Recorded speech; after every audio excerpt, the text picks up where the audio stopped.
Welcome back to Coffee with Yvonne, a show for creatives and entrepreneurs. I'm Yvonne Pearson, your host, and darling, the founder of Pink Dollhouse Marketing. And on today's show, we're going to do another marketing magic episode. And I know you guys love them, so I made sure to pull stories that you may have missed while you're scrolling on social media. And we're going to deep dive into those marketing topics and talk about how it relates back to things like culture, things you may know about, and innovations in the industry. So on today's show, we're going to talk about when childhood classics become streaming powerhouses, from pins to reality, Pinterest's new commerce play, when beauty meets messaging, Fenty's WhatsApp innovation, and cultural power in the age of AI, Malik Afebua blueprint. So grab your coffee and let's chat. I'm not going to lie to you, I did struggle with that last one because I was like, I want to make sure I pronounce his name correctly because I got low-key dragged. On TikTok because I mispronounced a designer's name. I tried my very best. French is not my first language. I do understand a little bit of conversational French, but that's a topic for another day. But understanding, I'm doing better. I try my best to get the phonetic pronunciation of a name as much as possible. Okay, let's talk about our first story, when childhood classics become streaming powerhouses. And if you see me looking down at my screen, it's because I bring notes to the conversation.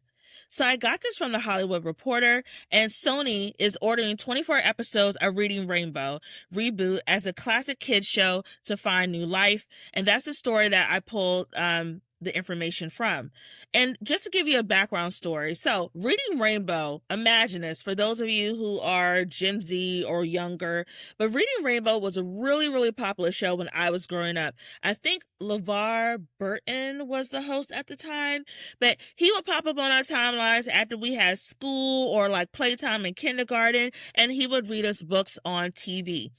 This sounds like an interesting concept, but originally he was like the OG Miss Rachel, essentially. And we would read books about things like friendship and how to play and like, diversity and inclusion before it became a word we don't want to say out loud.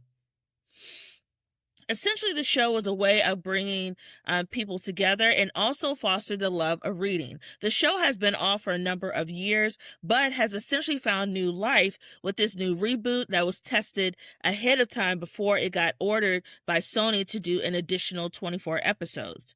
So to pull an excerpt from the source, the classic PBS show, that's what channel it was on. It was on PBS, because I remember I had cable. I have cable, and that was back in the day when you could not have cable and be fine because there was enough on regular TV to keep you entertained. Like ABC was in its bag. We had like TGF Fridays, we had all those things going on, and you really didn't need cable except to watch the Disney Channel. And then you had one Saturday morning. So did you really need the Disney Channel to watch the stuff that was on one Saturday morning? No, because it was on ABC. But anyway, I digress. The classic PBS children's show Reading Rainbow is officially back, with the series securing a 24 episode pickup. Michael Threets, known as Michael the Librarian, I love him. He's so adorable on social media, will return as host, with Sesame Street and Miss Rachel veteran Kristen McGregor joining the show as executive producer and showrunner. The show was revived last year with 4 digital episodes. 20 years, my God, on to date. 20 years. Yeah, that tracks.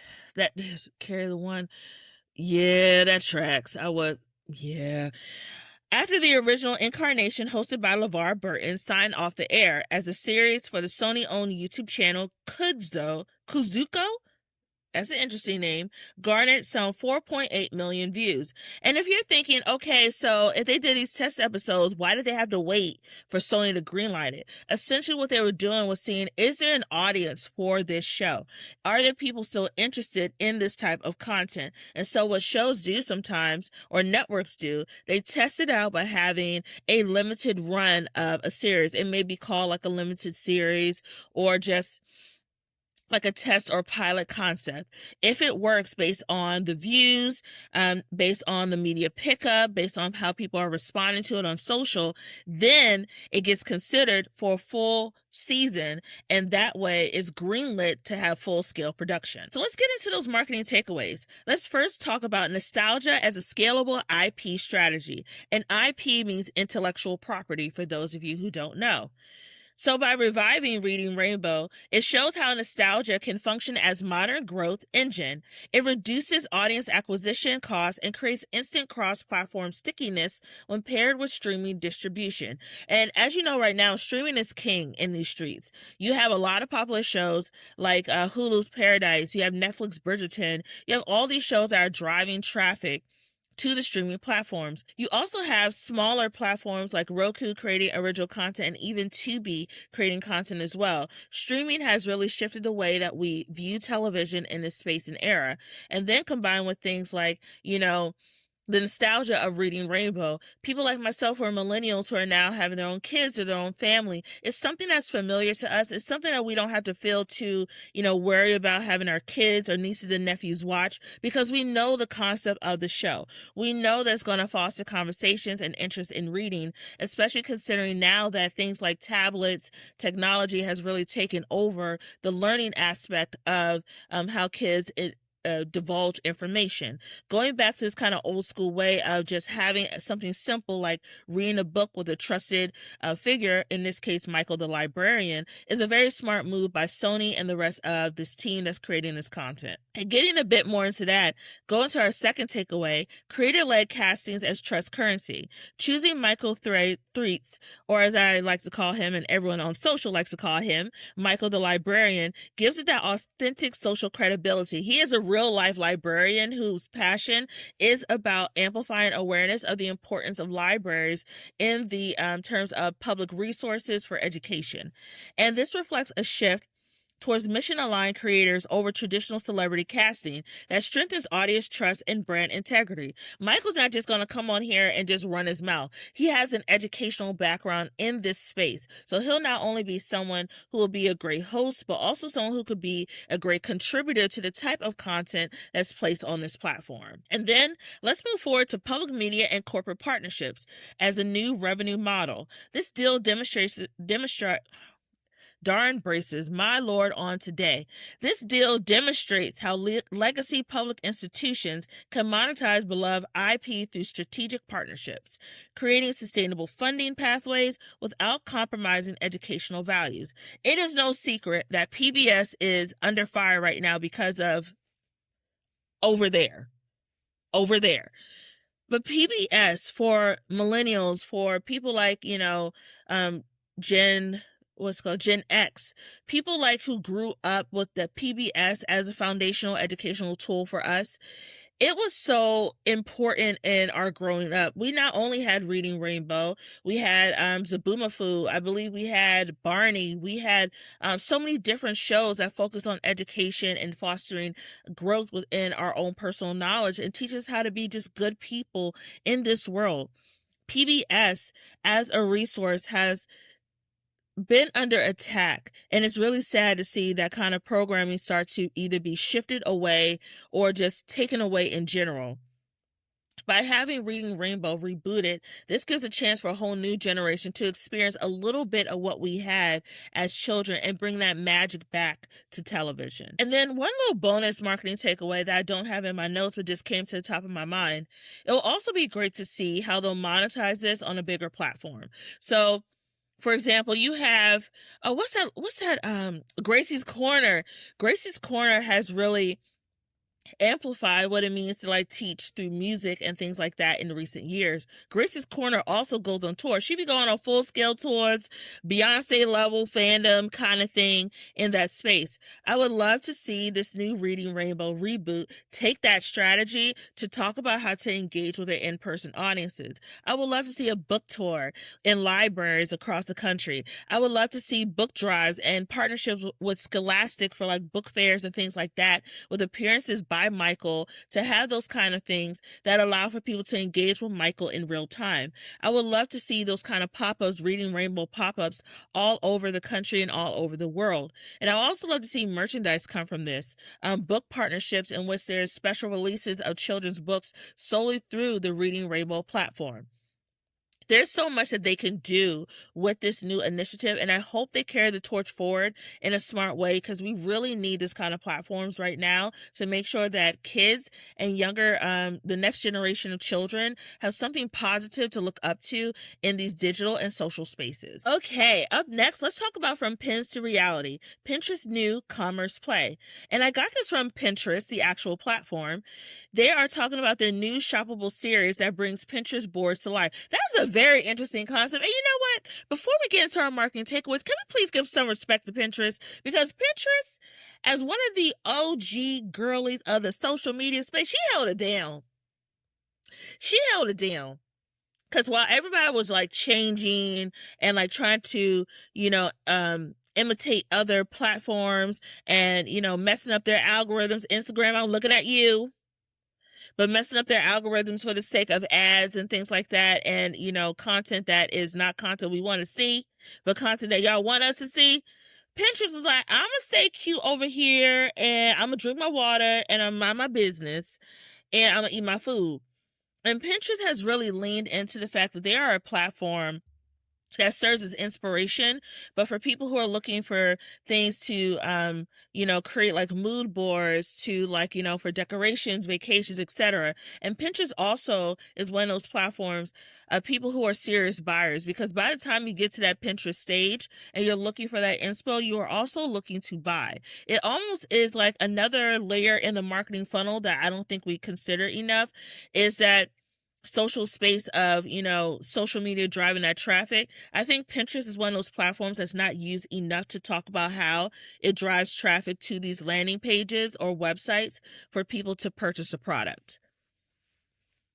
So let's get into the excerpt from the source. The Bring My Pinterest to Life turns boards from Pinterest users into real-life transformations that includes rooms, wardrobes, personal style, gathering spaces, and small businesses.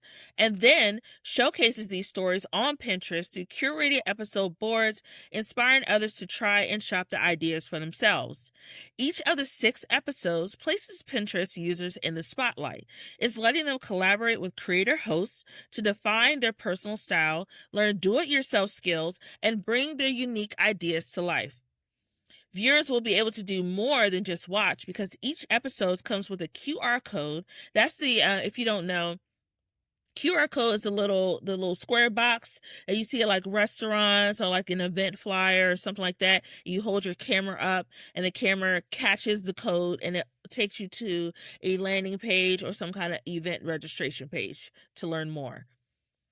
The codes leading to Pinterest boards filled with shoppable products, DIY, do-it-yourself instructions, and inspirational images from the show. So let's get into those marketing takeaways. Let's first talk about turning inspiration platforms into commerce engines. And I talked a little bit about this before, but let's dive a little deeper into it. Pinterest is collapsing the gap between discovery and action. Essentially, that marketing funnel I was talking about, positioning itself as a full funnel platform where inspiration directly converts into real world purchases and experiences. Because we all know what it's like. You discover something either through an ad, because they do have shoppable ads at the top when you like Google search something, or ads that you see on social media. But you discover something, you click on it, you look at it, you add to cart, and then you abandon cart, right? And essentially what Pinterest does is it helps to drive those actual purchases so you can make that decision from click through cart to purchase. And what I love about Pinterest is, instead of like just trying to sell you things all the time like some of these other platforms have been doing, they allow for you to build your own inspiration and make that decision yourself. In our second takeaway, let's talk about personalization as a new luxury. The feature taps into the desire for hyper-personalized curation, a premium experience that aligns with the rise of bespoke shopping, AI stylists, and mood board driven retail. As you know, when you're planning something like a vacation or like, purchasing like a new home or decorating in general, you have to come up with like a look. You have to come up with like a voice, like a theme that you want to do. And Pinterest allows for you to organize those ideas from various platforms, from other creators, so you can have something that makes sense to then bring it to like a designer or a stylist or someone's going to help you bring that vision to life. And in our final marketing takeaway, let's talk about community-driven creativity as a growth lever. By encouraging users to bring their boards to life and share the results, Pinterest transforms their personal creativity into organic marketing and platform-wide engagement. This is also very smart because Pinterest is diving into what is very popular on social right now, having owned content. Having this owned content will allow for them to further amplify the marketing in a smart and strategic way by partnering with creators, by allowing for fans of the platform to come on and bring their boards to life. It is then creating buzz, and then you can take the creators themselves and further amplify the show through their platforms, or you can also take this concept and expand on it. You can have Pinterest, like maybe the wedding series. You got Pinterest, the home decor series, Pinterest, the back to school or college series. There's different ways that they could spin on this to further grow it. And what I love is they're bringing it in a way that's attainable to a broad audience, but at the same time, Pinterest is still owning their voice, they're owning their brand, and they're furthering, amplifying their position as a social media OG in this space. In our next story, let's talk about when beauty meets messaging, Fenty's WhatsApp innovation. I got this from Afrotech, and the story talks about Fenty Beauty partnering with WhatsApp to launch Conversational AI-powered beauty advisor. To pull an excerpt from the source, through its new partnership with WhatsApp, Glossy reports that it rolled out an AI-powered beauty advisor called Rose Amber on the messaging app. In pulling a quote from Nanette Wong, who's the Global Vice President of Marketing and Communications at Fenty, she states, "We've always wanted to partner with Meta more deeply. WhatsApp is so widely used all over the world, and our community and accessibility are important to us. So we're always thinking of new ways to connect with them. Customers can chat with Rose Amber for personalized product recommendations, tutorials, and reviews. Creative videos and customer reviews will accompany Rose Amber's feedback. In addition to this, the collaboration with WhatsApp also extends to Rihanna's broader portfolio. That includes Fenty Skin, Fenty Hair. So to pull those marketing takeaways, let's first talk about conversational commerce is becoming the new storefront. Fenty's AI advisor inside of WhatsApp reflects the future of beauty of retail. Shopping that happens inside chat apps, reducing friction and meeting consumers where they already are spending time. They are on trend right now because AI is showing up everywhere. It's showing up in how we work. It's showing up how we engage. It's shown up in various social platforms. It's shown up as influencers now. So yes, it does make sense for the Fenty Beauty team and Fenty as a whole portfolio to take advantage of what this actually means. By pulling it into WhatsApp, they are also smart as well. WhatsApp is a global platform.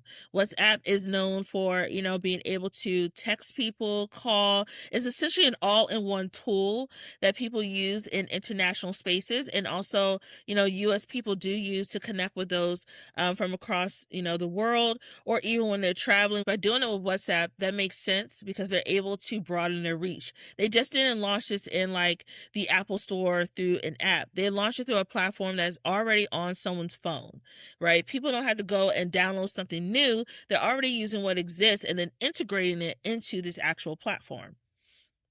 Let's talk about the second marketing takeaway: inclusive shade matching as competitive tool. So the AI tool serves as a real barrier for diverse consumers, shade matching. It reinforces Fenty's brand promise of inclusivity while scaling personalization service globally.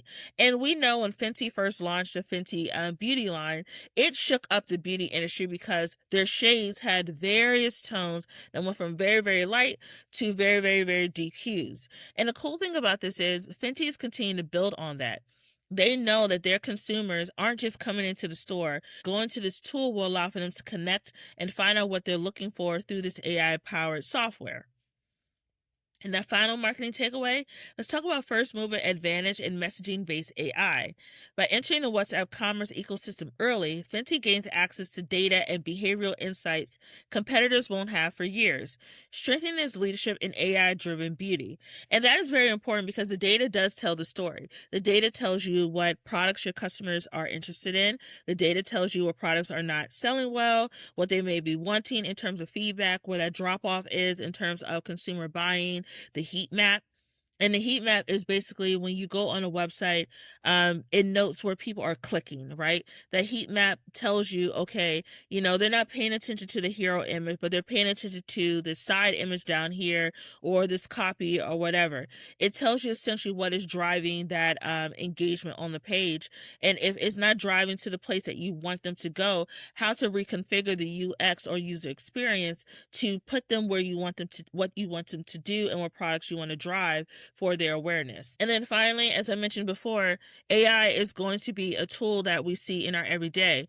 It's something that we can't get away from. So you might as well build a tool in a space that makes sense to further drive business. And businesses who don't want to lean into the future often get left in the past. And we've seen it many times with businesses who refuse to adapt to having a website, who refuse to adapt to social media, who just refuse because they thought that they were so recession proof or innovation proof that they would always have an audience. They will always be able to drive their customers to them. And we've seen that model fail. We've seen that model fail with very popular department stores. We've seen that model fail with very popular brands. We've seen that model fail numerous times. But we've seen those who have really leaned into innovation in a way that makes sense for them, in a way that makes sense for their business, continue to thrive and survive in new spaces that are being created basically every day. In our final story, let's talk about cultural power in the age of AI. Malik Afebu, I'm going to try my best, but I'm not going to get it perfect all the time. Blueprint.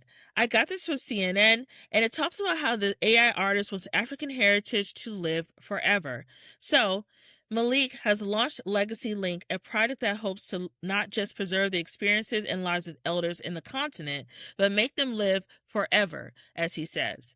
He has been interviewing elders about their lives, recording their stories, capturing their videos, and making 3D scans. That's low-key dope, of their family heirlooms, like masks and drums. With this data, he hopes to make digital twins of the elders and present them as holographic displays in public areas, like airports where people can speak with them, using AI, again, we're seeing AI as a trend here, to bring their responses to life. The final displays will feel like someone is standing in front of you, having a conversation with you. Users will be able to ask the digital elders questions about their lives and experiences, with AI generating a response based on the interviews with that person. So let's get into those marketing takeaways. Let's first talk about how cultural authenticity as a differentiator in AI. His work stands out because it is rooted in lived experience and cultural specificity. My God, on today, these braces are getting on my nerves. I know I had to get them tightened yesterday, but I am very annoyed. Sorry. Low-key rant. Specificity. Ugh. I can't wait till I get these things taken off. I'm hoping that is this year's sidebar, but here we are. That proves authenticity, not aesthetics alone, and the competitive advantage of AI-driven art. And as we see, how can I put this nicely? As we see cultural spaces getting under attack by this new administration, over here, put them over here. As we see them being put under attack, the African American Museum, different scholarships or businesses that are focused on, Black and people of color, thriving in those spaces, on capturing and maintaining our history. As we see that try to be under attack as much as they wanted to see go away, things like this are very important.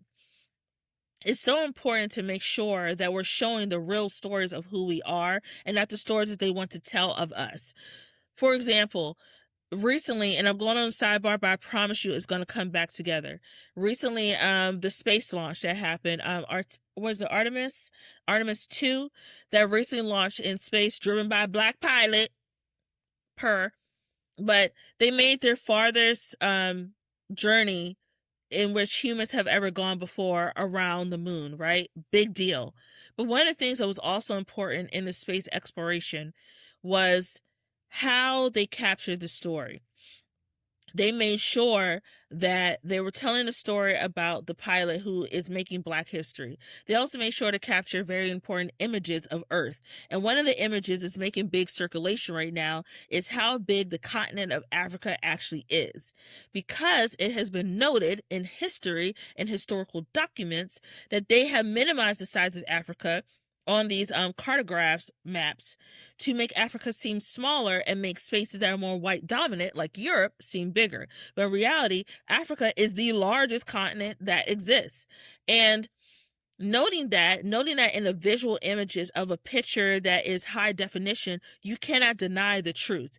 And I'm getting back to the point in saying that things like this allow for us to control the narrative of our story, allow for them to not deny the truth about who we really are and our contributions to society, about our African heritage, that, we were and still are a people who have driven innovation in the sciences, in technology, in ancient history, in civilizations, in fashion, in art. Like, we are someone who are a brilliant group of people, but that has been diluted and diverted to meet the needs of a centered white audience who wants to feel superior, to make it seem like they are the innovators and they are the established cultural civilization that has helped us move forward, when essentially they were learning from us the entire time. And that goes into my second marketing takeaway, which I kind of like dove into it already, but here we are. AI as a tool for reclamation of narrative power. By depicting African elders as regal, futuristic, and powerful, he challenges outdated global perception and replaces them with imagery that feels self-defined, aspirational, and culturally grounded. There's a reason why things like Wakanda, the movie Black Panther, but the whole Wakanda Forever resonated so much with Black and global audiences. It allowed for us to see us in a space we already knew existed, but was diluted by a different narrative. And by having this AI powered tool, by having the ability to see us on, what I imagine are huge digital screens in which we're almost overtaken by the power of the presence of our ancestors, allows for people to reshape the narrative of what they think Black culture and African culture actually stands for. And I'm really excited to see how this is going to pan out. I also hope to see an integration of this tool in our bigger culture museums, like the Black History Museum here in the DC area, in other museums in the South and abroad, and almost like a touring exhibit that allows for people to experience the massiveness and the impact of this storytelling. Also, I would also like to see an integration of this tool in the new National Geographic Museum that's set to open in June. I gotta get tickets for that because I really want to see that. But that museum is known for embracing technology and, doing a lot of innovation in how it displays history. To have that as a special exhibit will be so dope, and also will broaden the scope of people's mind of what they think in terms of African culture and who we are, in a space that's already recognizable with the brand of National Geographic. In our final marketing takeaway, let's talk about the rise of the AI native artist economy. Malik represents a new creative class where artists treat AI as a medium, not a shortcut, signaling a shift in how brands will source creative talent and cultural storytelling. There's a lot of backlash right now about AI being used to create images and graphic design, X, Y, and Z.